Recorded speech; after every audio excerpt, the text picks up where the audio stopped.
मैं अनूप तिवारी, आप देख रहे हैं इस समय एएचएन न्यूज़ में आया हूँ ग्राम टिसुआ जो कि श्री कस्तूरीलाल इंटर कॉलेज में।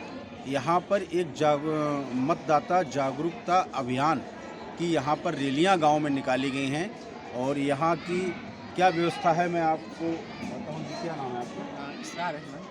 हाँ, तो आज ये आपने जो रैली निकाली है वो किस उद्देश्य से निकाली है? ये इस समय बहुत ही बड़े स्तर पर मतदाता जागरूकता अभियान चलाया जा रहा है स्वीप कार्यक्रम के अंतर्गत। और हमारी राष्ट्रीय सेवा योजना की इकाई लगभग हर चौथे पाँचवें दिन रैली के माध्यम से एक अलग अलग गांव चुन करके उसमें जाते हैं और उसमें जाने के बाद में हम लोग मतदाता जागरूकता अभियान चलाते हैं।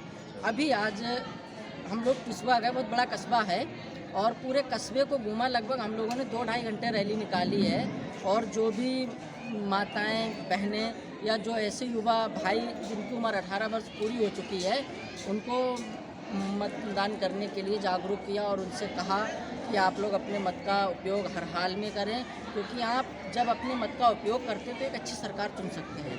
आप अगर छोटे स्तर की बात करें तो एक अच्छे प्रधान को चुन सकते हैं जो आपका ग्राम विकास कर सकता है, जो आपके कस्बे का विकास कर सकता है। अगर आप भ्रष्ट नेता को चुनेंगे या मान लीजिए किसी को भी आपने चुना, आपको छूट है कि आप किसी को भी अपना मतदान कर सकते हैं, लेकिन आप बेहतर चुनिए जो शिक्षित हो, जो समाज का विकास करता हो, जो सर्वधर्म सम्मेलन की भावना रखता हो, जो सामाजिकता की भावना रखता हो। बिल्कुल बिल्कुल पढ़ा लिखा भी होना चाहिए, क्योंकि ज़्यादातर हम लोगों ने देखा है गांव के प्रधान जो होते हैं अंगूठा छाप होते हैं। मैं किसी प्रधान की अवहेलना नहीं कर रहा हूँ, लेकिन हकीकत यही है क्योंकि उनको खुद ही भारत सरकार के द्वारा चलाई जा रही योजनाओं के बारे में जानकारी नहीं है। अगर उन्हें जानकारी नहीं होगी तो आम जनता को उसका लाभ नहीं मिलेगा, और आम जनता को अगर लाभ दिलवाना है तो आपको एक शिक्षित प्रधान चुनना पड़ेगा। आपने अभी देखा है कि नाटक के माध्यम से हम लोगों ने दिखाया कि 2 नेता होते हैं, एक भ्रष्ट होता है और एक शिक्षित होता है, ईमानदार होता है, जो विकास करना चाहता है। और जो नेता बेईमान था उसने दारू बांटी, कंबल बांटे, साड़ी बांटी। ये आज हकीकत है, ये एक नाटक में सिर्फ दर्शाया गया, लेकिन हकीकत ये ऐसा ही होता है। और फिर वो बाद में कोई काम नहीं करता, यहाँ तक कि आपका 2 ईंटें भी नहीं लगाता है, फिर आदमी को बाद में पछतावा होता है। लेकिन हमारे भारत की जनता बड़ा मासूम है, बड़ा भोली जनता है।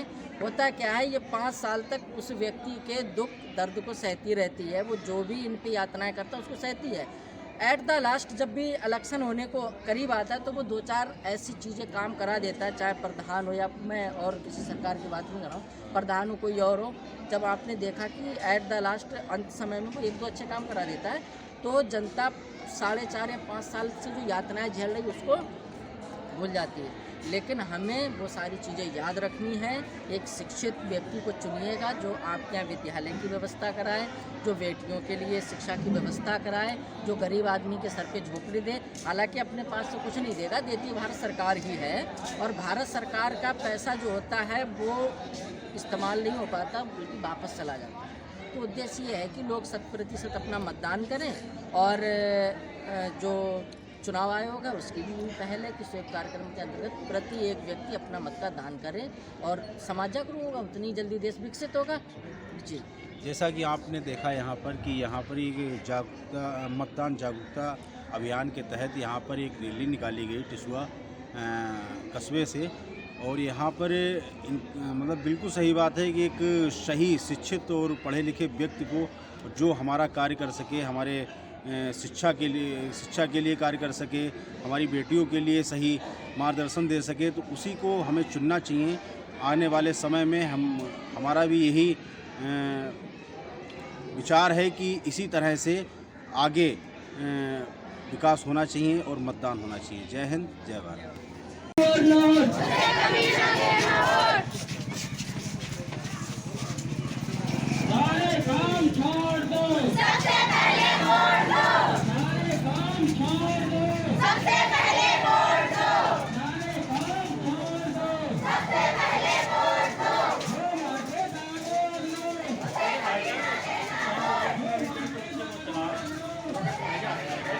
मकसद है कि समाज जागरूक हो।